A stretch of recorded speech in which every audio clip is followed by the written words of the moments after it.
Boa noite, que a paz de Cristo esteja no seu coração neste momento. É um prazer muito grande poder voltar a falar com cada um de vocês para podermos trazer mais um comentário das nossas lições aí da CPAD. Dessa feita um comentário da lição de número 9, de 27 de agosto de 2017. O título da nossa lição é o seguinte: a necessidade de termos uma vida santa. Esse é um tema muito importante, que eu quero trazer alguns comentários sobre essa temática. Procurarei não me alongar muito na temática, pelo fato da minha condição ainda de saúde, minha garganta ainda não poder estar falando por um tempo mais ostensivo. Portanto, não podemos deixar de fazer um comentário dessa lição, que é uma lição fundamental para a vida de cada cristão, de cada servo do Senhor. Então, o tema que nós temos é a necessidade de termos uma vida santa. O primeiro destaque que eu faço aqui dentro do tema é exatamente chamando a atenção para a expressão necessidade. Como no outro momento já abordei, que necessidade ou necessário é aquilo que não pode deixar de ser, ou seja, aquilo que não pode faltar. Então, aqui dentro desse termo vai estar apresentando a santificação, a santidade como algo indispensável para a vida do cristão que quer servir a Deus, do cristão que anda com Deus. Então, a primeira parte do tema eu faço destaque exatamente para a palavra a necessidade, ou seja, aquilo que é necessário. O tema ele prossegue aí na segunda parte, mostra aí a necessidade de termos uma vida santa. Então, os dois termos principais aqui dentro do tema da lição, ou do título da lição, é exatamente a necessidade de algo, e esse algo é exatamente a santidade. Portanto, a necessidade de termos uma vida santa é o tema desta lição, mostrando que todo cristão ele deve tomar como algo necessário viver uma vida de santidade, sendo, portanto, a santificação ou a santidade não uma opção, não uma alternativa para aquele que quer andar, que quer ter uma vida com Deus, mas é sim uma necessidade, é algo que não pode faltar. Ou seja, é condição para que o homem possa relacionar-se com Deus, ou para que o homem um dia ele possa morar nas mansões celestiais. É necessário que ele esteja buscando, que ele esteja vivendo uma vida de santidade. O texto áureo da nossa lição nos apresenta: mas, como é santo aquele que vos chamou, sede vós também santos em toda a vossa maneira de viver.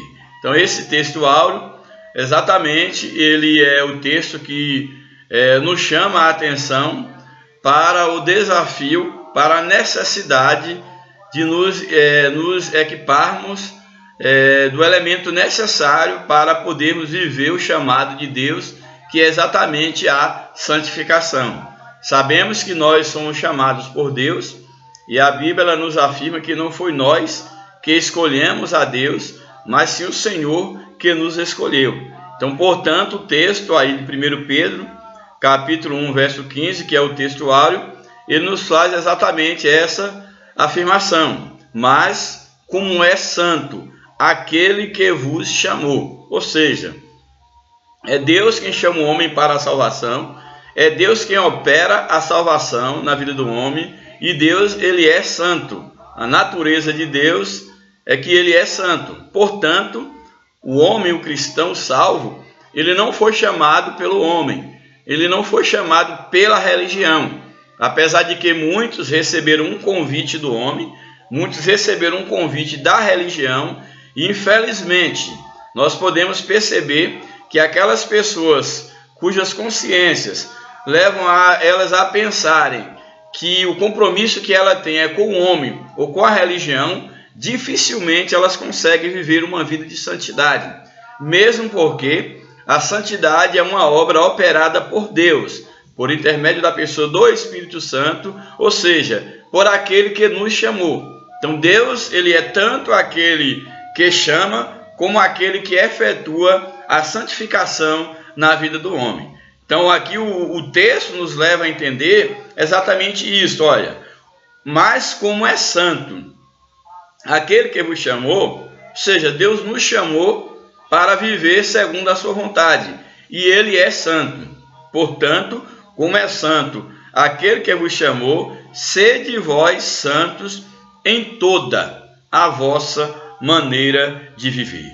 E é interessante nós observarmos que o chamado de Deus para a nossa vida e o desejo de Deus para a nossa vida abrange todos os aspectos da nossa vida, pois o texto está dizendo que nós devemos ser santos em toda a nossa maneira de viver, ou seja, no trabalho, no nosso relacionamento familiar, na escola, na faculdade, na nossa vizinhança, em qualquer meio social que nós estivermos inseridos, nós temos a obrigação, nós temos o dever, nós temos que ter o cuidado de viver uma vida santa, porque o Senhor, Ele nos chamou para que nós sejamos santos em toda a nossa maneira de viver. E aqui nós já temos uma grande lição, um grande ensinamento para aqueles que muitas das vezes pensam que viver uma vida de compromisso com Deus, viver uma vida de santidade está resumida apenas ao momento em que essas pessoas se encontram, por exemplo, dentro do templo, ali louvando, orando, adorando ao Senhor, limita a vida de compromisso com Deus apenas a essa esfera, apenas a essa instância, quando na verdade o Senhor nos chamou para que nós sejamos santos em toda a nossa maneira de viver. A verdade prática da nossa lição nos apresenta: cremos na necessidade e na possibilidade de termos uma vida santa. Essa é a primeira parte da verdade prática, ou seja, nós cremos que é necessário o homem viver uma vida santa, uma vida para Deus, e também nós cremos que é possível, através da graça de Deus, através da ajuda do Espírito Santo, através da submissão à vontade de Deus, é possível o homem ter uma vida santa, ou seja, uma vida santificada pela presença de Deus. Então, cremos na necessidade e na possibilidade de termos uma vida santa e irrepreensível, uma vida santa, uma vida para Deus, uma vida irrepreensível, ou seja, que aspecto? À medida que nós vamos nos comprometendo com Deus, nós vamos nos tornando irrepreensível. Mas lembrando que esse processo é um processo que deve durar, deve acompanhar toda a nossa existência aqui na Terra, enquanto pessoas que não são santos por natureza, mas que estão sendo santificados em Cristo pela ação do Espírito de Deus. Portanto, uma vida santa, irrepreensível, por uma obra do Espírito Santo, que nos capacita a viver como fiéis testemunhas de Jesus Cristo. Então, aqui sintetizando a verdade prática, é colocada a crença na possibilidade de viver uma vida santa, que é uma necessidade, e que é possível viver uma vida santa, irrepreensível, se essa vida ela for dirigida, se essa santidade ela for executada, ela for levada a cabo por uma ação do Espírito Santo. Mas eu quero fazer uma observação. Quando nós falamos sobre a questão da santidade, é bom lembrar o que é ser santo. Primeiro momento, quero fazer a observação que santo, no sentido pleno da palavra, somente Deus é santo. Santidade, ser santo, é a natureza do próprio Deus. Então Deus ele é absolutamente santo. Então Deus ele é santo, ele não precisa de nenhum ser para tornar-se santo, porque ele é a própria santidade. Ele é santo no sentido total, no sentido pleno. E a santidade em relação ao homem é exatamente uma obra de Deus na vida do homem. Então nós diríamos o quê? Que Deus é santo e o homem ele pode ser santificado em Deus, ou seja, através da ação de Deus, através da ação do Espírito Santo, da palavra, de todos os elementos utilizados para desenvolver a santidade no homem, ele se torna santo. Então, a santidade, em termos humanos, é no sentido de uma obra de Deus, ou seja, de fato, só Deus é santo. O homem ele é santificado em Deus através do seu Espírito Santo. Também é bom nós fazermos uma observação sobre a ideia do que é santo e do que é consagrado. Nós sabemos que Deus ele é santo no sentido absoluto, e tudo aquilo que se volta para Deus, no sentido da separação para Deus, passa a ser consagrado a Deus. Então nós podemos entender que a santidade no homem, como em qualquer outro objeto dedicado a Deus, está no sentido da consagração. Ou seja, à medida que algo é consagrado para Deus, nós costumamos dizer que algo foi santificado, que algo é santo. Mas, na verdade, aquilo que foi dedicado a Deus é consagrado, é sagrado no sentido desse valor atribuído, porque, de fato, em sentido profundo, em sentido real, somente Deus é santo. Então, qual seria mais especificamente essa diferença entre o santo e o sagrado? O santo é aquilo que é por natureza, e segundo a palavra de Deus nós cremos que somente Deus é santo. Então somente Deus é santo. E o que é uma coisa sagrada? Sagrado é um valor atribuído a alguma coisa, ou seja, um objeto. Ele se torna, quando se consagra um objeto para Deus ou em qualquer uma outra religião, para qualquer um outro fim, esse objeto ele é consagrado, é atribuído um valor de sagrado, e aí deve-se o respeito a esse objeto como um objeto sagrado. E não precisa necessariamente ser ao Deus verdadeiro como nós cremos. Pode-se consagrar um objeto a qualquer uma outra coisa, e a partir de então, aquela comunidade que o consagrou, que o dedicou, ela passa essa comunidade a atribuir o valor de sagrado àquele objeto, àquele ser, àquela pessoa, seja lá o que for. Então, em se tratando de vida espiritual, uma vez que nós somos separados e consagrados para Deus por meio de uma obra dele mesmo, nós passamos a pertencer ao Senhor. Ou seja, nós somos sagrados nesse sentido, porque nós somos dedicados ao Senhor, nós recebemos do próprio Deus o valor, podemos dizer assim, assim como humanamente falando, podemos dizer, alguém atribui o valor de sagrado a um objeto, em Cristo Deus nos atribui em Cristo o valor, a posição de santo, de servos seus, portanto consagrado a Ele, e nesse aspecto nós somos santificados, mesmo porque dentro do âmbito humano, dentro do âmbito teológico, dentro do nosso entendimento, a própria palavra santo tem o sentido daquilo que é separado. Porém, nós podemos perceber que não basta ser separado, é necessário que seja separado e dedicado.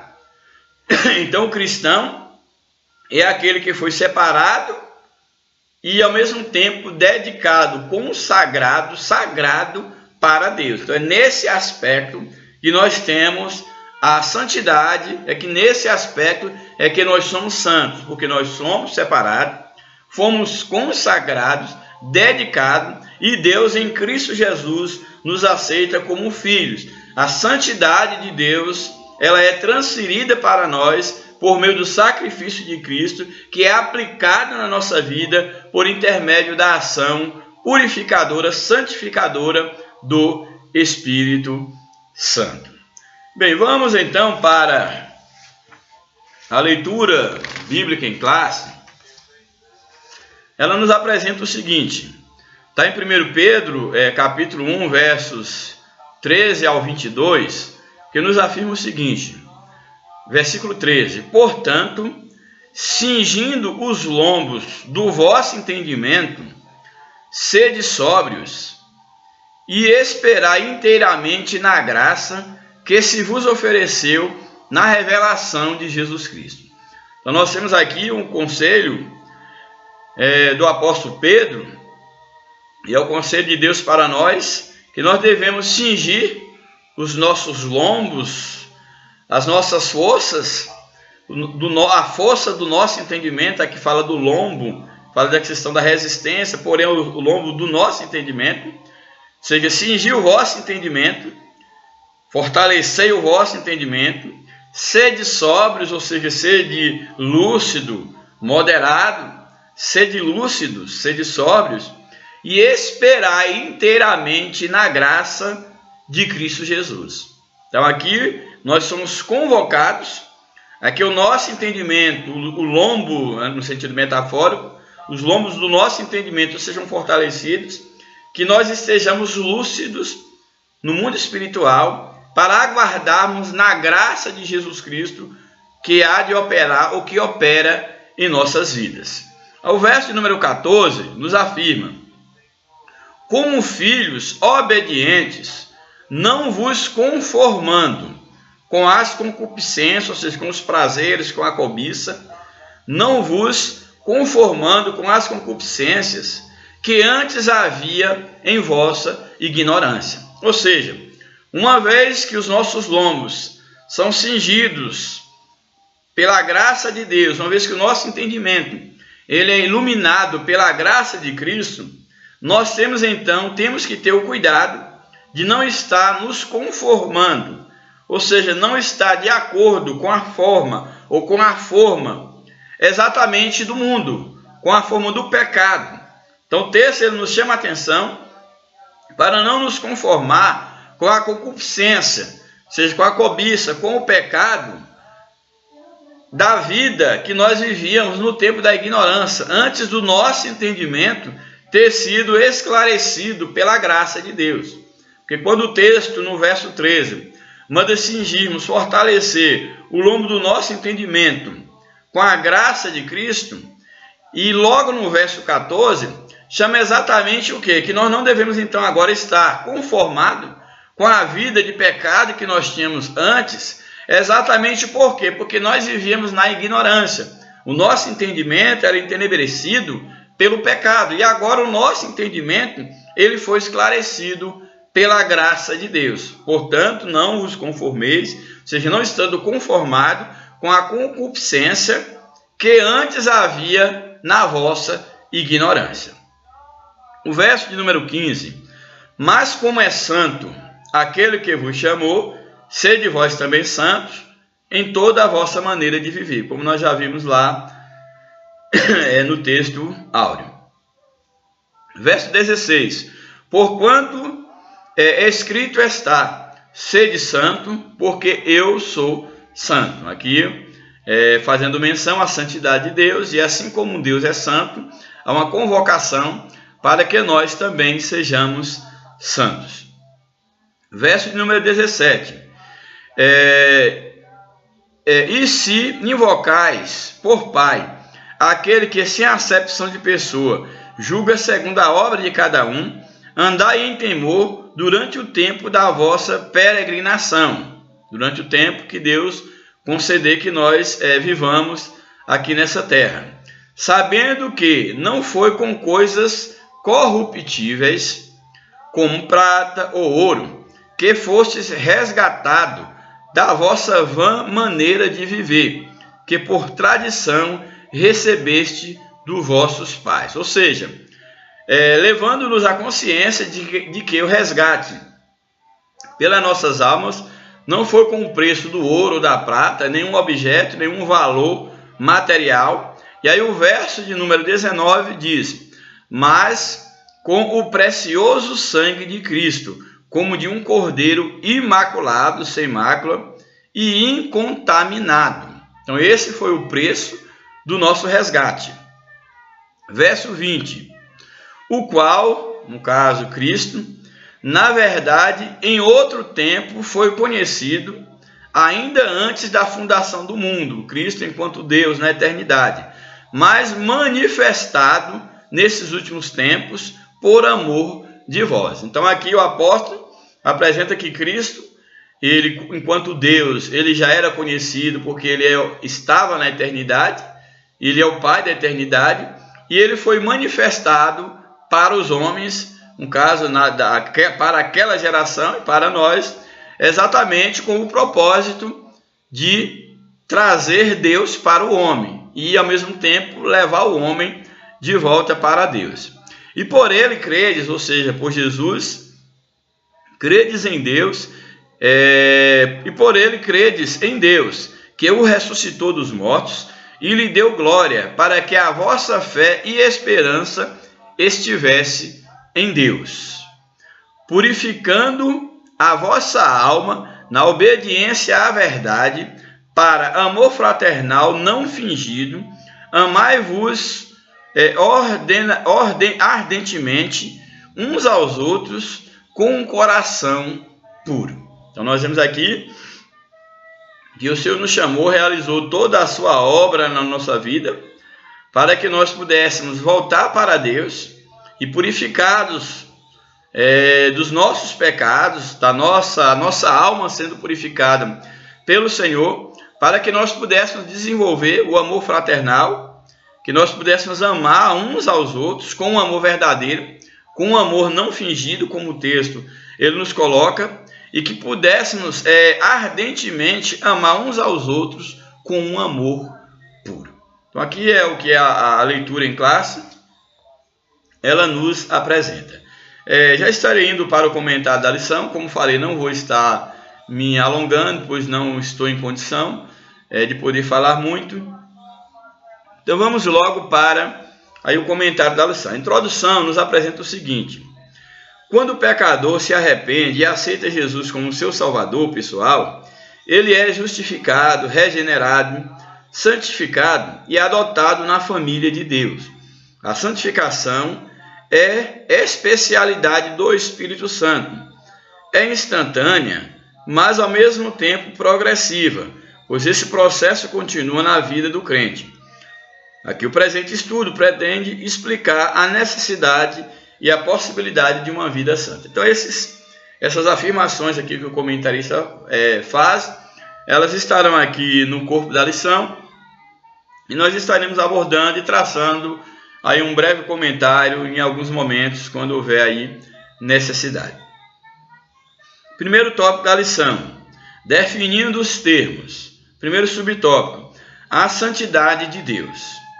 Essa santidade é absoluta, pois Deus é santo em seu caráter e essência, conforme disse o profeta Amós em 2 ocasiões. Jurou o Senhor Jeová pela sua santidade e jurou o Senhor Jeová pela sua alma. Então nós temos aqui duas afirmações, e o texto coloca aqui o primeiro subtópico em relação à santidade de Deus. Como nós já falamos, Deus ele é santo no sentido absoluto do termo, como aqui o comentarista muito bem coloca, pois Deus é santo em seu caráter, em sua essência. E aqui ele cita duas expressões que remetem à santidade de Deus. A primeira expressão que ele cita aqui são duas expressões aqui do profeta, que ele vai estar citando o profeta Amós. E a primeira situação ele diz: jurou o Senhor Jeová pela sua santidade. Então nós temos aqui Deus jurando por si mesmo, porque ele é santo. Ele não precisava lançar mão de uma outra coisa, a não ser revelando, é claro, revelando-se para o homem, ele lança mão da sua própria santidade. E outro texto: jurou o Senhor Jeová pela sua alma. Interessante que a expressão alma aqui é só um antropomorfismo, né? Uma figura de linguagem, pois de fato Deus, não podemos conceber Deus como um ser humano, como tendo aí uma alma, um espírito, um corpo. Na verdade é uma forma de Deus relacionar-se com o homem, mostrando assim como para o homem o que há de mais profundo, mais valor para o homem é a sua própria alma. Deus então ele está nessa metáfora dizendo que Deus jurou pela sua própria alma, sendo a alma de Deus, como no texto anterior está dizendo, o seu caráter, a sua própria santidade. Mas são maneiras de Deus relacionar-se com o homem, e mostrando aqui o profeta Amós, ele tomou esses textos para mostrar, revelar ou tentar revelar para o homem o Deus santo, a santidade de Deus. A santidade é característica fundamental de Deus. Ele é singular, porque só ele é santo, não há outro santo, é o único santo que existe é Deus. Ele é singular por causa de sua majestade infinita e também em virtude de se tratar de um ser totalmente distinto e separado em pureza de suas criaturas. Então Deus, ele é, tomando santidade ou santo como no aspecto, na definição, aquilo que é separado, Deus, ele é santo, ele é totalmente separado das suas criaturas, é a questão da transcendência divina, ele é totalmente separado de tudo, porque ele está acima de todas as coisas. Porém, esse Deus que está acima de tudo, esse Deus transcendente, é também um Deus que se relaciona com o homem por meio da sua eminência, ou seja, Deus, ele se funde, ou seja, ele relaciona, ele se comunica também com as suas criaturas. Porém, Deus, ele está acima de qualquer ser criado por ele mesmo. Então ele é um ser totalmente puro, ele é distinto das suas criaturas. Essa santidade é a plenitude, glória da excelência moral de Deus, que existe nele e que nele se originou, não tendo sido derivada de ninguém. Não há santo como é o Senhor. Aí nós temos essa expressão de 1 Samuel 2:2. Então não há um santo como o nosso Deus.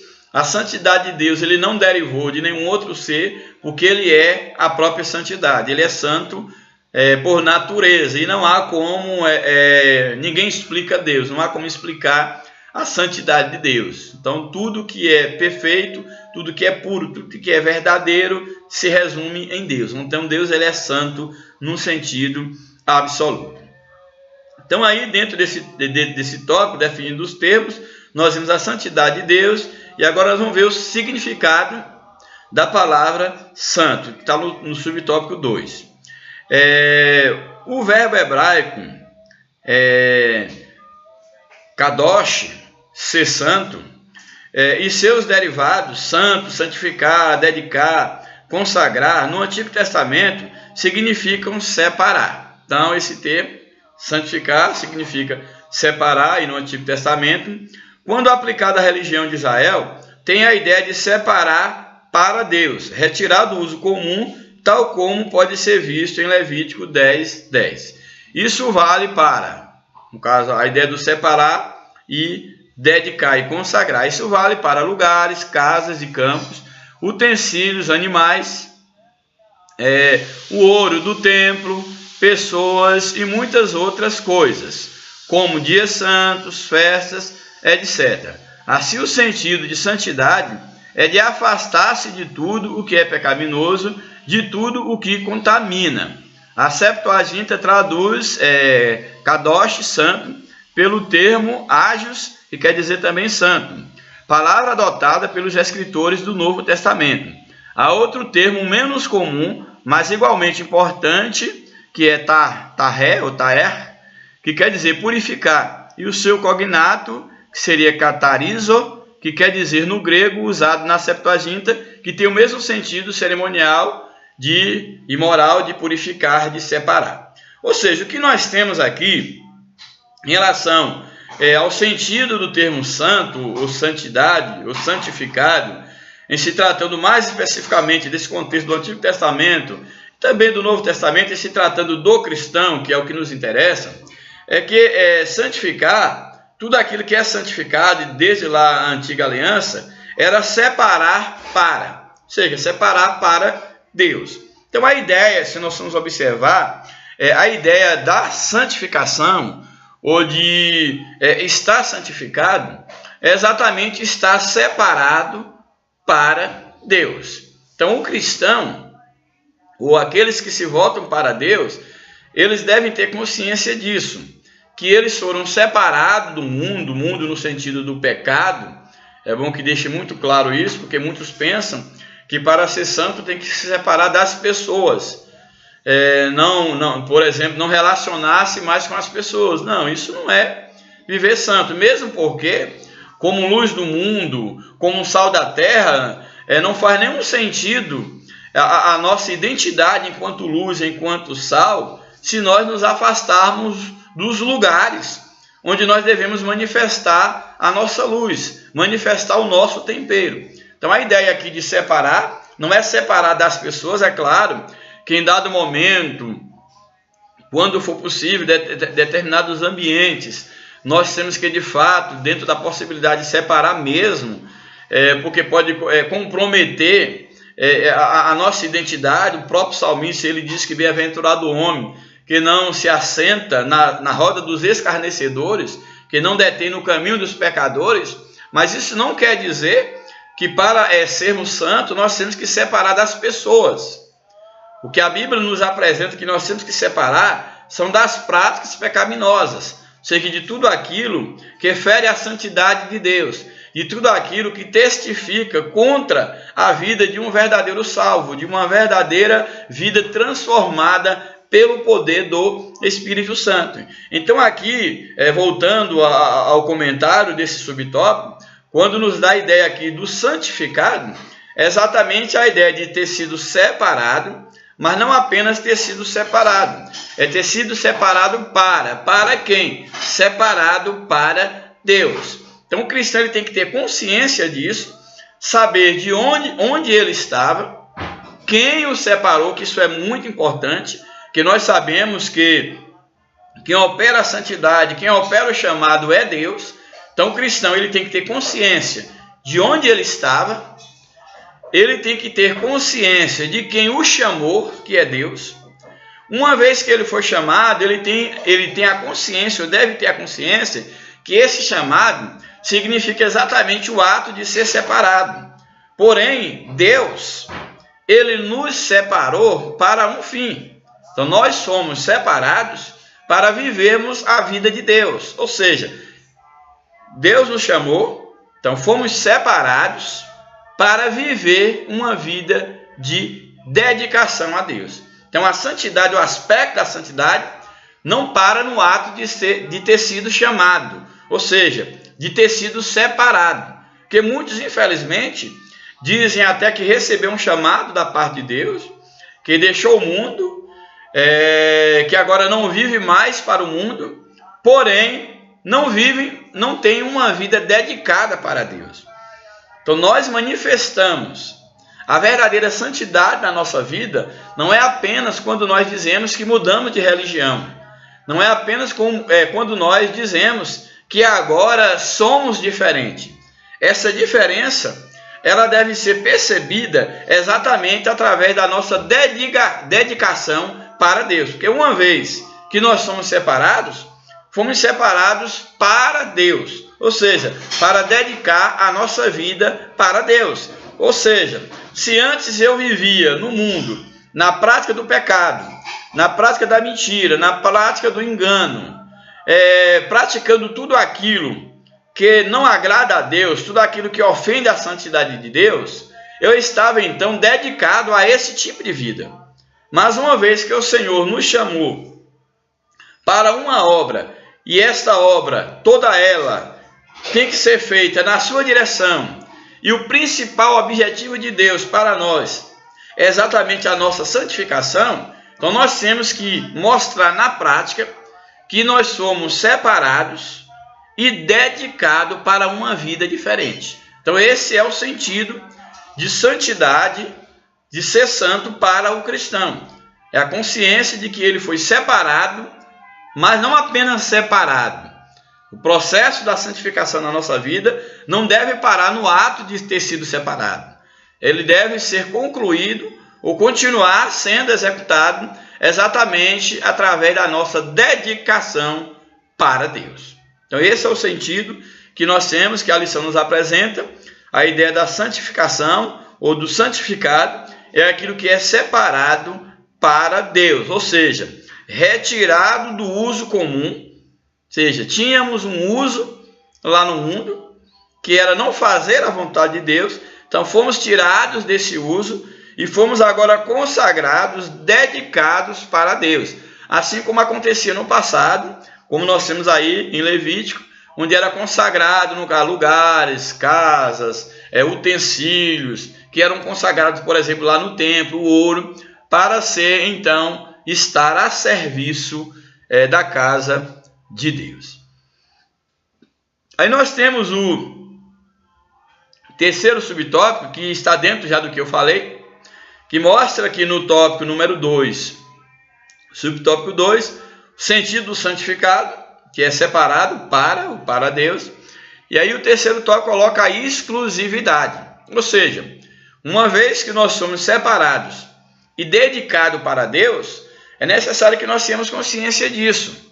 Que, por exemplo, na antiga aliança, aquilo que era separado para Deus, que era separado e dedicado para Deus, era de uso exclusivo na casa de Deus, de uso exclusivo para o serviço de Deus. Então, uma vez que enquanto cristãos nós somos chamados, somos separados e dedicados para Deus, nós temos que nos comportar como propriedade única e exclusiva de Deus, que é a ideia da santificação. Então, exclusividade. Dizer que qualquer coisa, objeto ou pessoa é consagrada, separada ou dedicada a Deus, significa dizer que isso pertence a Ele, ou serve a Ele com exclusividade. O que é sagrado não pode ter uso comum. O azeite da unção, o incenso do santuário não podia ter outro uso. O sagrado deve ser tratado como tal. Os antigos hebreus levavam a santidade a sério. Todos esses rituais de consagração são representações visuais de verdades espirituais reveladas no Novo Testamento. Ou seja, aquilo que era santificado, que era dedicado para Deus, tinha uso exclusivo na casa de Deus e não poderia ter nenhum outro uso. Não poderia ter nenhum outro uso fora que não fosse na casa de Deus. Então não tinha nenhum outro uso comum, a não ser útil na casa de Deus. E toda essa simbologia do Antigo Testamento são verdades espirituais para nós que vivemos na nova aliança. Hoje o que nós dedicamos para Deus não é um utensílio. É claro que há os objetos que são consagrados para o serviço da obra de Deus. Mas o que há de mais importante para ser consagrado a Deus é exatamente a nossa vida. Não é mais a carne nem o sangue, mas é a nossa vida que nós consagramos ao Senhor. E é necessário que nós entendamos que uma vez que nós somos consagrados ao Senhor, nós temos que viver como propriedade sua. Ou seja, viver uma vida para Ele, uma vida dedicada exclusivamente para Ele. Porque a Bíblia diz que o Senhor veio buscar para si um povo todo seu, um povo zeloso de boas obras. Então, a ideia da santidade, o desafio do cristão para viver uma vida santa, a necessidade de uma vida santa, ela deve ser encarada nesse aspecto. É a consciência de que fomos chamados, a consciência que nós somos dedicados para Deus, e uma vez dedicados para Deus, nós somos propriedades exclusivas de Deus. Então, em qualquer momento,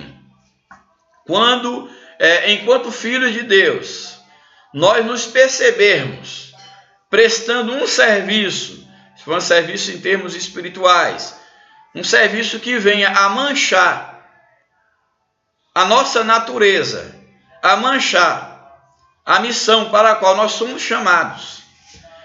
Qualquer coisa que fizermos que vá de encontro àquilo para o qual nós somos consagrados, nós somos dedicados, nós não estaremos cumprindo a natureza do nosso chamado. Porque a Bíblia diz que a vontade de Deus é a nossa santificação. Então somos dele, devemos viver para ele, porque dele, por ele e para ele tem que ser todas as coisas na vida do salvo, na vida daquele que está vivendo uma vida de santidade. O tópico 2 da lição nos apresenta o seguinte: a necessidade de termos uma vida santa. Aí apresenta o primeiro subtópico, Israel. O apelo à santidade diz respeito à pureza da nação de Israel, para manter o povo distante da idolatria, da prostituição e de outras práticas pecaminosas. Deus escolheu Israel para ser sua propriedade particular dentre todos os povos, reino sacerdotal e povo santo. Então Deus chamou Israel entre todas as nações para ser sua propriedade, um reino sacerdotal, um povo santo. Então sereis a minha propriedade peculiar dentre todos os povos, porque toda a terra é minha, e vós me sereis reino sacerdotal e povo santo. Êxodo 19, verso 5 e o verso 6. O estilo de vida dos israelitas devia estar de acordo com a santidade de Deus. Aí um outro texto no livro de Levítico 19, 2. Santos sereis, porque eu, o Senhor, vosso Deus, sou santo. Essa santidade exigida era mais do que natural, porque Deus, ele é santo, segundo Levítico 11, 44. Então, um Deus santo vai exigir dos seus adoradores que também vivam uma vida de santidade. E os israelitas foram separados, ou seja, retirados dentre os povos para Deus. Então, nós vimos aqui que em relação à nação de Israel, ela foi separada, ela foi escolhida dentre os povos para viver para Deus. Em relação à igreja, subtópico 2, a igreja. Os 3 propósitos de Deus com Israel são os mesmos para a igreja, mas vós sois geração eleita. Então a igreja é a geração eleita, sacerdócio real, nação santa, povo adquirido. Então nós somos a geração, essa nova geração eleita por Deus, que é a igreja, sacerdote real, esse sacerdócio real, para nós estarmos oficiando diante de Deus em favor desse mundo, sacerdócio real, uma nação que é a igreja, a nação santa, um povo adquirido por alto preço, que é o preço do sangue de Jesus, e tudo isso com que finalidade? Com que finalidade Deus fundou a igreja? Isso aqui é muito importante. Que não basta nós nos orgulharmos, como Israel infelizmente se orgulhou. Orgulhou por ser uma nação escolhida por Deus, porém ela não cumpriu o papel para o qual Deus a chamou. E ela acabou fracassando. Deus agora chama a igreja com um objetivo também. Então Deus nos torna uma geração eleita, sacerdócio real, nação santa, povo adquirido, mas com uma finalidade. Qual seria essa finalidade? Para que anuncieis as virtudes daquele que vos chamou das trevas para a sua maravilhosa luz. Então nós temos aqui verdades tão profundas que Deus nos torna sua igreja, Deus nos torna uma geração eleita, Deus nos torna um sacerdócio real, nos dá a missão sacerdotal, Deus nos torna uma nação santa, um povo adquirido, porém, Ele quer que nós estejamos conscientes que tudo isso Ele fez em nossa vida com a finalidade não de nos orgulharmos, mas a fim de que nós anunciemos as suas virtudes, que é as virtudes daquele que nos chamou das trevas. E é interessante observar que anunciar a virtude, mostrando que o poder é todo de Deus, e ao mesmo tempo nos conscientizando de onde nós saímos. Nos tornamos nação santa, povo adquirido, sacerdócio real, mas nós éramos trevas. Então nosso objetivo é anunciar as virtudes daquele que nos tirou das trevas, assim como muitos se encontram nas trevas. Não é para nos orgulharmos como se nós fôssemos melhores, mas pelo contrário, para que nós tenhamos consciência de que nós éramos igualmente trevas, porém o Senhor nos resgatou com alto preço e nos colocou nessa posição que é a igreja. E a Bíblia diz que nós não devemos nos orgulhar porque nós éramos por natureza zambuzeiros bravos, que fomos enxertados na videira que é Cristo. Então Cristo, ele chama a igreja para que a igreja ela tenha essa consciência de que a sua missão, o seu papel, é buscar aqueles que estavam nas trevas, ou que estão nas trevas, assim como nós estávamos. E que nós possamos anunciar a essas pessoas as virtudes daquele que nos chamou para a sua maravilhosa luz. Assim como os israelitas, fomos chamados por Deus e separados para o seu serviço. Agora somos sacerdote, o sacerdócio real, nação santa e povo adquirido. Desde os tempos do Antigo Testamento, a idolatria e a prostituição sempre caminharam juntos. Esses são os mesmos desafios da igreja de hoje, porque esta é a vontade de Deus, a vossa santificação. Isso aqui o escritor dirigindo para os irmãos, para a igreja, que vos abstenhais da prostituição. Devemos fugir da prostituição e também da idolatria, ou seja, devemos fugir de tudo aquilo que nos afasta de Deus, porque nós somos chamados, em primeiro lugar, para ter uma vida santa. Ser santo é ser separado, ser dedicado, ser propriedade exclusiva de Deus, para que, assim, nós possamos anunciar essa experiência, as virtudes de Deus, para que outros também tenham a mesma experiência que nós tivemos, ou seja, para que outros se tornem igreja, assim como nós somos. O subtópico 3 desse tópico, uma exigência natural. Essa exigência da santidade, da santificação, é mais do que natural, porque Deus é santo. Aí nós temos uma expressão de 1 Pedro 1, 15 a 16, que diz: mas como é santo aquele que vos chamou, sede vós também santos em toda a vossa maneira de viver, porquanto está escrito: sede santos, porque eu sou santo. Assim como o é seu Filho Jesus Cristo, nós também temos que ser santos. Da mesma maneira como Deus escolheu e santificou o povo de Israel para viver em santidade, assim também o Senhor Jesus nos chamou para vivermos uma vida santa. Israel precisava viver longe das práticas imorais dos cananeus. Nós, da mesma forma, devemos nos abster da prostituição. Porque a prostituição é tomada apenas como uma amostra de um pecado que sempre afastou o povo de Deus, mas não apenas isso. Que na prostituição nós temos aqui simbolizado todo tipo de pecado, porque todo pecado afasta o homem de Deus. E assim como Israel deveria afastar-se de todo pecado, da idolatria, da imoralidade, de todo pecado, também a igreja ela deve se afastar de tudo aquilo que fere a santidade de Deus.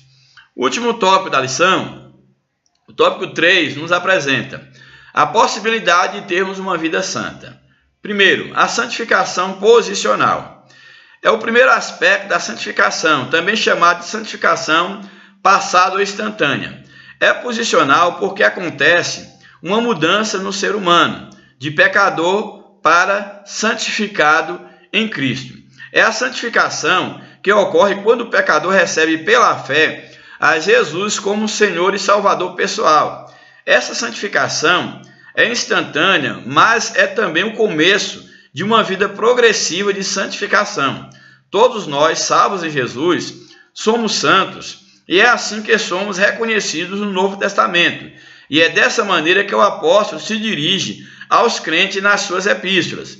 A base dessa santificação é o sacrifício de Jesus, mas ela é obra de Deus, do Deus Trino e Uno, por ocasião da conversão do pecador a Cristo. Então aqui o comentarista, ele divide aqui a santificação em dois aspectos, a santificação posicional e a santificação real. Segundo o que eu penso, essa santificação aqui posicional, ela talvez seria melhor entendida se colocasse como essa primeira parte do aspecto da salvação, do processo da salvação, que comumente é chamada de justificação, Então eu acho que seria talvez até mais ideal colocar aqui dentro desse processo de santificação que o primeiro estágio, um dos estágios que nós experienciamos é exatamente a justificação. Por quê? Porque na justificação nós sabemos que só existe um que é justo, é Deus. O homem não é justo, mas ele é colocado na posição de justo. Então o homem em Cristo, quando ele aceita o sacrifício de Cristo, ele é colocado na posição de Cristo. A Bíblia diz de justo, porque a Bíblia diz que Cristo, ele morreu pelo perdão dos nossos pecados e ressuscitou para a nossa justificação. Então, ao aceitar, ou ao receber, ou ao ser trabalhado por Cristo, e ele ser aceito na família de Deus, o homem ele é colocado na posição de justo. Então, eu diria o quê? Que essa santificação posicional, ela refere exatamente a esse processo da salvação que nós chamamos de justificação. Então, o homem ele é colocado na posição de justo, não que ele seja justo. Então, Deus, eu diria o quê? Que Deus, ele nos coloca na posição de justo para que, através da santificação, nós nos tornemos justos.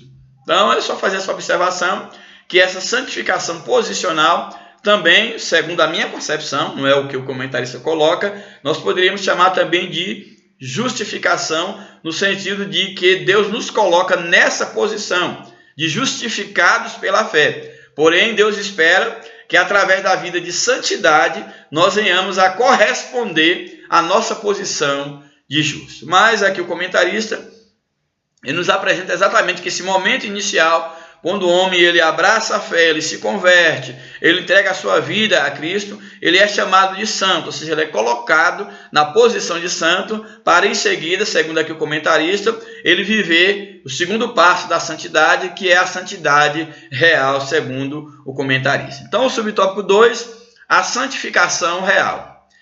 É conhecida como santificação presente, ou seja, a santificação do dia a dia. Ela é progressiva.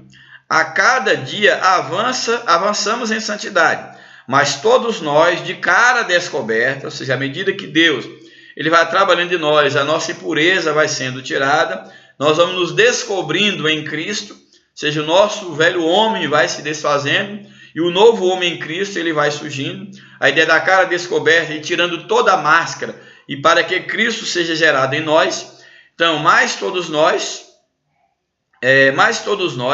com cara descoberta, refletindo como em um espelho a glória do Senhor. Então, nós vamos refletindo o espelho. Olha que o espelho ainda não é a realidade, é só uma imagem, mas nós como espelho vamos refletindo a glória do Senhor, e a glória do Senhor ela vai sendo o quê? Nós vamos sendo transformados, somos transformados de glória em glória na mesma imagem como pelo Espírito Santo. Ou seja, nós nos espelhamos na imagem de Deus em Cristo Jesus. E a ideia aqui do sermos transformados em glória e glória é que à medida que nós vamos olhando em Deus, através de Cristo Jesus, nós vamos agora não mais refletindo a nossa imagem, mas é como que no mundo espiritual a nossa imagem ela fosse se esvaindo e a imagem de Deus a cada momento, a cada passo dessa santificação progressiva, a imagem de Deus vai se constituindo na nossa imagem. Ou seja, nós vamos sendo tomados pela imagem de Deus. É o que a Bíblia nos apresenta como a morte do velho homem e a novidade de vida que nós vamos experimentando.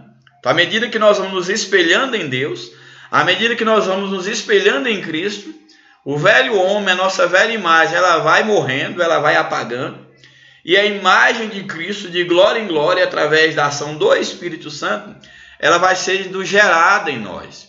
Então nós vamos diminuindo e Cristo vai crescendo até que a imagem de Cristo ela seja gerada em nós, que é a santidade de Deus de uma maneira progressiva sendo operada em nós. Então, segundo o que nós vemos aqui, nós podemos perceber que a santidade é um processo que deve durar durante toda a nossa caminhada.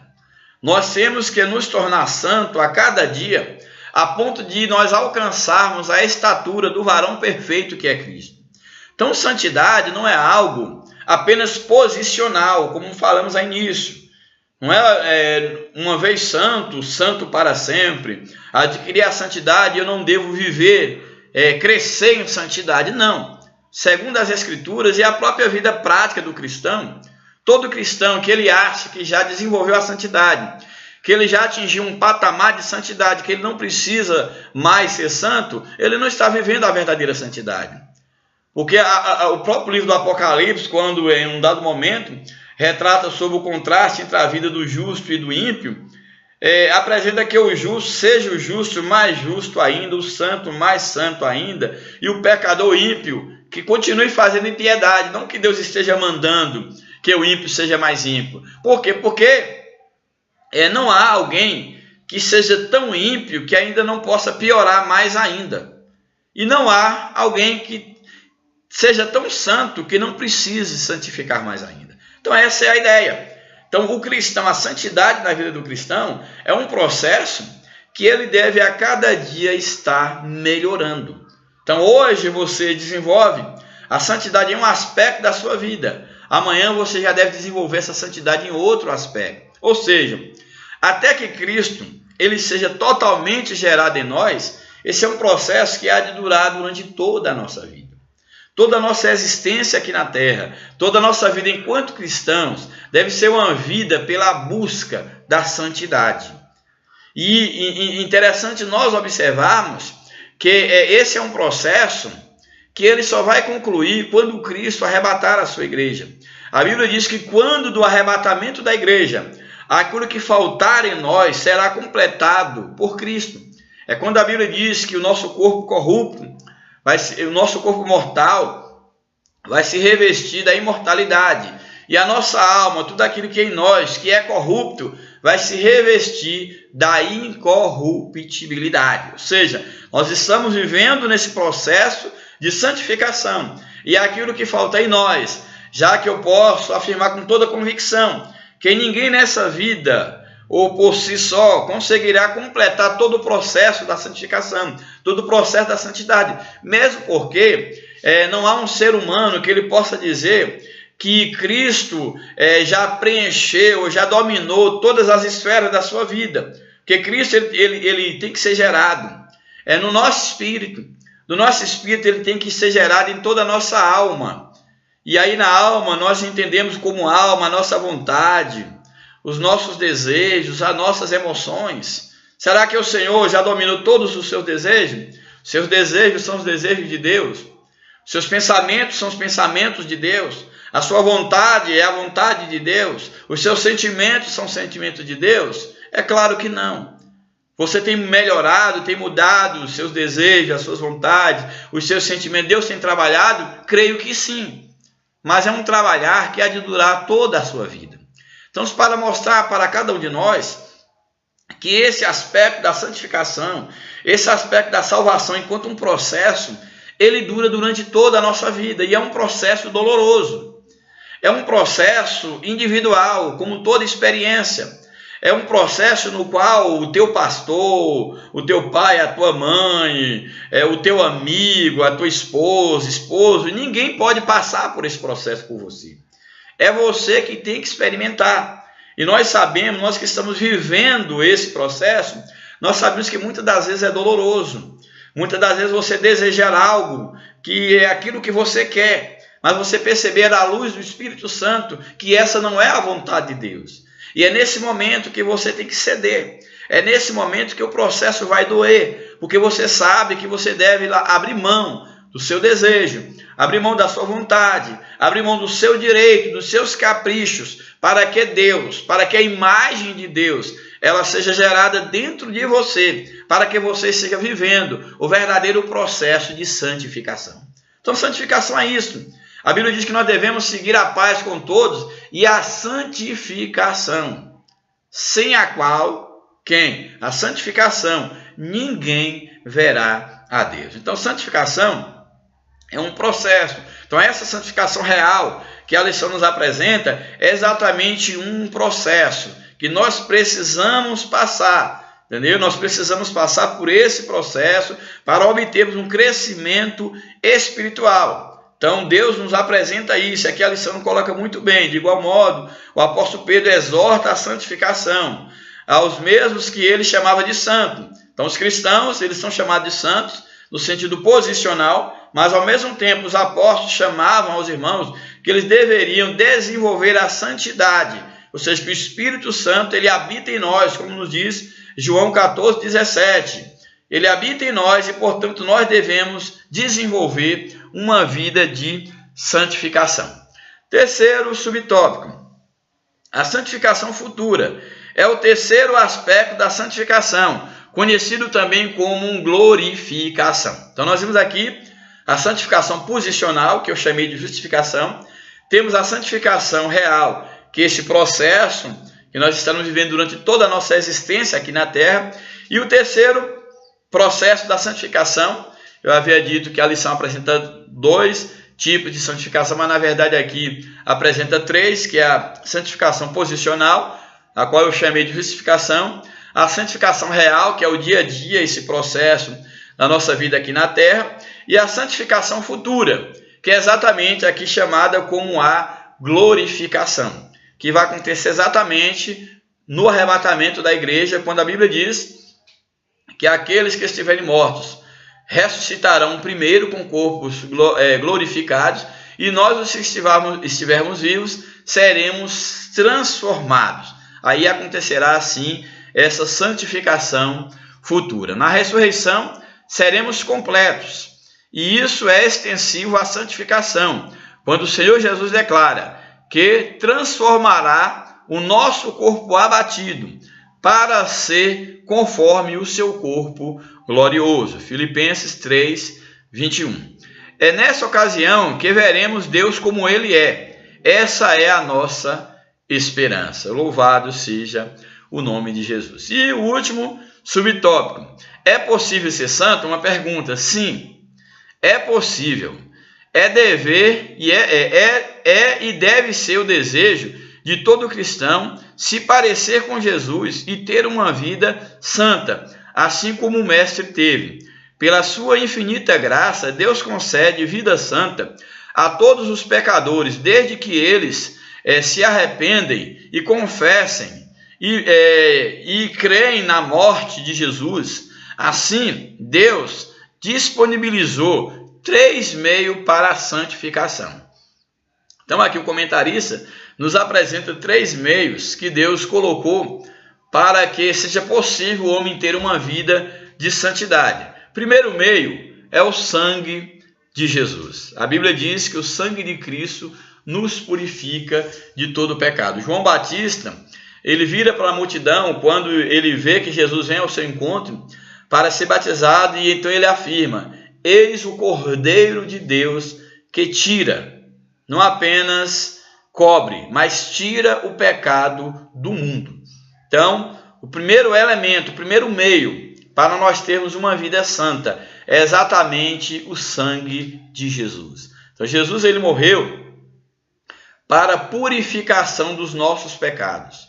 Então, aqueles que foram ou que são lavados no sangue de Jesus são aqueles que estão vivendo uma vida para Deus. Então, a santificação ela é possível por quê? Porque Deus deixou meios para isso.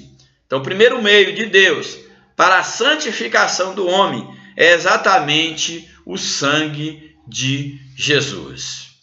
E por isso também, Jesus, para santificar o povo, pelo seu próprio sangue, padeceu fora da porta. Hebreus capítulo 13, verso 12. Então temos aí, o primeiro elemento para a santificação é o sangue de Jesus. Um outro elemento, o Espírito Santo. Nós sabemos que Jesus, ele purifica os nossos pecados, mas é uma obra completa. Não é que haja, primeiro Jesus faz isso, depois o Espírito Santo, aí depois outro elemento. Não. Esse processo, esse trabalhar, ele é em conjunto. Então Jesus, ele pagou o preço para a purificação dos nossos pecados. Aí nós temos agora o Espírito Santo, que é aquele que nos santifica, cuja própria natureza é santo. Espírito Santo, sua natureza é a santidade. Então é o Espírito Santo o elemento é o agente de Deus para aplicar o sacrifício de Cristo na nossa vida. Então Cristo, ele morreu, pagou o preço pelos nossos pecados para a nossa purificação. E através do Espírito Santo, essa obra ela é aplicada no homem, mesmo porque a Bíblia nos apresenta que o Espírito Santo é quem convence o homem do pecado, é quem convence o homem da justiça e do juízo, é quem faz com que o homem reconheça o sacrifício de Cristo, para que em Cristo ele possa receber a purificação dos seus pecados por meio do seu sangue derramado na cruz do Calvário. Então, temos aí esses três elementos: Jesus Cristo através do seu sangue, o sangue de Jesus, o Espírito Santo e a palavra de Deus, que é o terceiro elemento. Por quê? Porque a própria Bíblia nos apresenta: santifica-os na palavra, na verdade. A tua palavra é a verdade. Então o cristão, o homem que quer viver uma vida santa, ele deve reconhecer que o sangue de Jesus Cristo nos purifica de todo pecado, que o Espírito Santo ele opera a santidade na nossa vida e que a palavra de Deus é o elemento pelo qual nós nos espelhamos para uma vida com Deus, e é essa palavra que nos regenera. Lembrando que o próprio Espírito é a palavra, o próprio Jesus é a palavra. Portanto, santificação sem o sangue de Jesus, sem o Espírito Santo e sem o poder da palavra não é santificação. Então esses são os três elementos centrais para uma vida de santidade. Então alguém dizer que está vivendo uma vida de santidade, mas que ainda não foi lavado pelo sangue de Jesus, alguém dizer que está vivendo uma vida de santidade, mas o Espírito Santo não habita em si, alguém que diz que vive uma vida de santidade, mas não é dominado, não é gerado, não é dirigido pela palavra de Deus, essa pessoa ainda não conhece a Deus, ainda não conhece a Deus, não conhece os elementos, os meios necessários para ter uma vida de santidade. Então o Senhor nos forneceu todos os recursos necessários para uma vida santa e separada do mundanismo. Concluindo, o nosso dever não consiste apenas em nos afastar do pecado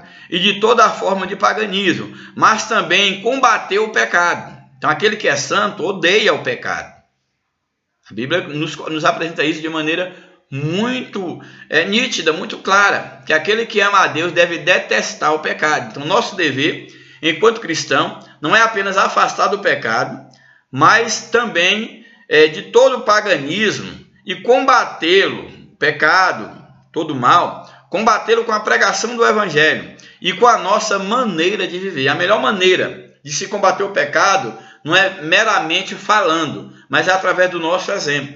Então quando alguém ele vem em nós, muito mais do que as palavras, mas vê que nós combatemos o erro porque nós não praticamos o erro, essas pessoas, de fato, elas poderão ser convencidas de que algo aconteceu em nós, de que houve uma mudança em nós. Então, que a santidade que nós preguemos não seja uma santidade que seja pregada apenas por palavra, mas que seja uma santidade que nós possamos pregar para o mundo através da nossa vida, através de uma vida separada, uma vida dedicada e uma vida exclusiva para Deus. Portanto, na nossa maneira de viver, assim nós faremos a diferença, como os primeiros cristãos faziam. O cristianismo é a única religião do planeta Terra que tem o Espírito Santo, e é ele que nos capacita a viver em santidade, a vencer as tentações. Somos privilegiados porque temos Jesus e o Espírito Santo como nosso guia, como nossa direção. Então nós temos aqui o cristianismo, o cristão verdadeiro, aquele que está vivendo uma vida para Deus, ele deve se prezar para ter uma vida que de fato ela possa manifestar Deus, manifestar a santidade de Deus através da sua vida. Então que nós gravemos isso. E para fechar, eu digo o seguinte, olha, santidade é relacionamento com Deus. Eu não consigo conceber uma santidade que não seja resultado de uma vida de relação com Deus. Essa santidade que não passa de um discurso religioso, onde até mesmo aparentemente alguém quer vestir uma roupa para mostrar que é santo pela roupa que veste, ou pelo tamanho da Bíblia que carrega, ou pelo discurso que prega. Isso às vezes não passa de uma falácia. Isso às vezes não passa de um discurso vazio, de um discurso religioso, desprovido de vida, desprovido de poder para mudar a vida das pessoas. Então, se nós quisermos, e cada um de vocês que estão nos acompanhando, grave isso. Você só será santo se você se relacionar com Deus. A verdadeira santidade é relacionamento com Deus. A verdadeira santidade está além de uma mera preocupação com os aspectos religiosos, uma mera preocupação com aquilo que a minha religião, a minha igreja dita. Santidade vai bem mais do que isso. Eu tenho para mim que todo cristão, que ele precisa estar com uma lista de recomendações para observar, e ele precisa sempre alguém estar falando sobre essa lista, sobre esses requisitos, sobre esses rituais. Precisa sempre o pastor, o líder, o padre, seja lá quem quer que seja, estar sempre relembrando de que ele é crente, de que ele é santo, de que ele tem que viver para Deus. Esse tipo de gente nunca que foi um bom cristão. Esse tipo de crente nunca de fato desenvolveu na sua vida a santidade. Porque a verdadeira santidade é resultado de uma vida com Deus. Então, à medida que eu ando com Deus, à medida que eu ando na presença de Deus, sem precisar de uma lista de coisas para serem observadas, sem precisar que ninguém esteja pegando no meu pé, sem precisar que eu tenha que dar satisfação ou simplesmente dar satisfação à minha liderança, mas à medida que eu esteja vivendo, como estando diante da presença de Deus, sabendo que seja na igreja, seja na minha casa, no meu trabalho, seja nos meus negócios, aonde quer que eu esteja, que eu estou diante da presença de Deus. E, portanto, a Bíblia diz que o temor do Senhor é o princípio da sabedoria, que pelo temor do Senhor os homens fogem do mal, os homens deixam o pecado. Eu estarei vivendo de fato uma vida de santidade. Então grave isso no teu coração. Ser santo é relacionar-se com Deus. E eu estando relacionado com Deus, eu não vou estar preocupado com preceitos humanos. Eu não vou estar preocupado em que momento, em que circunstância eu devo estar parecendo com o crente. Não. Se eu me relaciono com Deus, eu estou constantemente diante da presença de Deus. Eu estou sendo observado por aqueles que me cercam. E o mundo não terá dificuldade de ver em mim a vida de Deus, de ver em mim uma vida diferente, de ver em mim uma vida santa. Então, que Deus nos abençoe. Que Deus abençoe a sua família, que a bênção de Deus permaneça sobre a sua vida. Eu espero continuar contando com vossas orações para que o Senhor recupere a minha saúde, para que eu possa ter um tempo maior para dedicar, condição também física, vocal, para poder falar um pouco mais com vocês. E que Deus continue vos abençoando, continue orando por nós, ore pela minha família, oro por esse trabalho, para que Deus continue me dando graça e também continue divulgando, continue fazendo a obra de Deus, levando outros, evangelizando outros através desse material. Então que Deus nos abençoe, um grande abraço, que a bênção de Deus esteja sobre a sua vida e de toda a sua família, e um forte abraço em nome de Jesus. Amém.